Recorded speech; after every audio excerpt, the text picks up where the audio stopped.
Good morning, learners.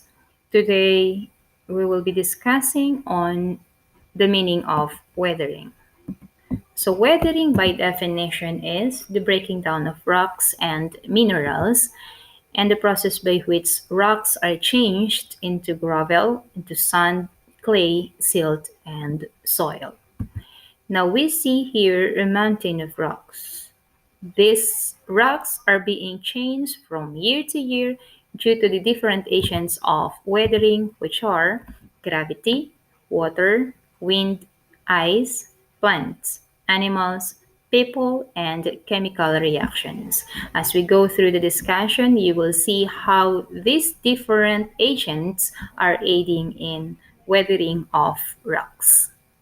Rocks on the Earth's surface are weathered away through two types of weathering, which includes mechanical and chemical weathering. When we talk about mechanical weathering, this is when agents of weathering break rocks into small pieces by physical forces without changing the chemical makeup of rocks.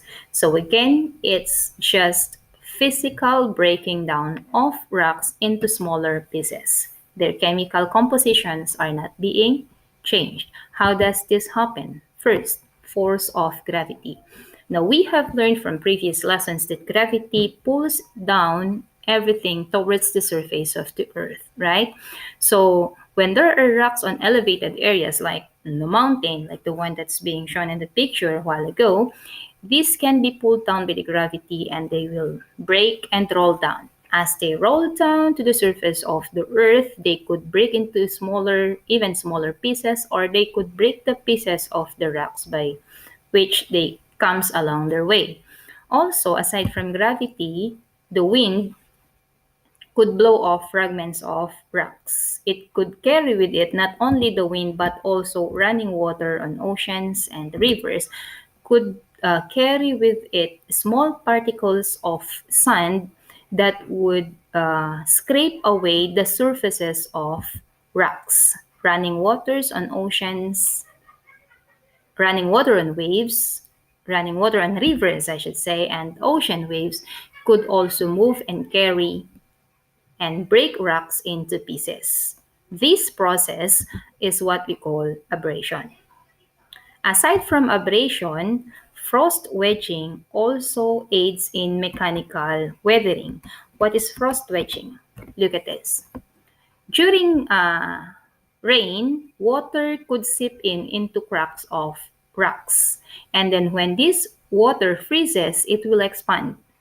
When it expands, it widens the gap between those cracks and could break off pieces of rocks in the process.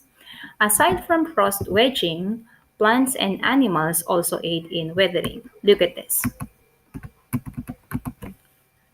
Roots of these trees could go into the cracks of the rocks.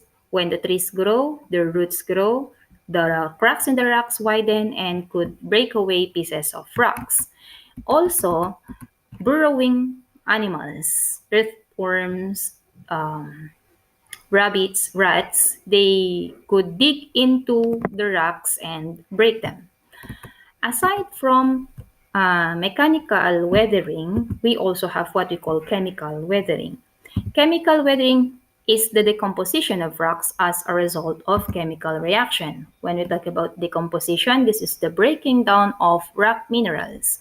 One cause could be lichens.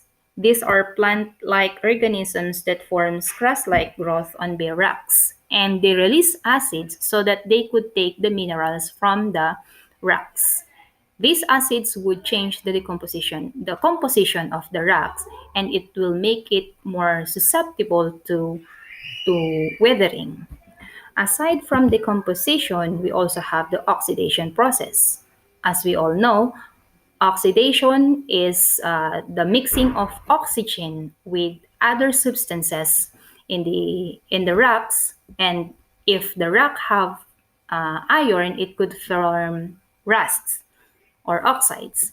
And we also have acids. Acids can form in the air when carbon mixes with the rain and could come from volcanic eruptions.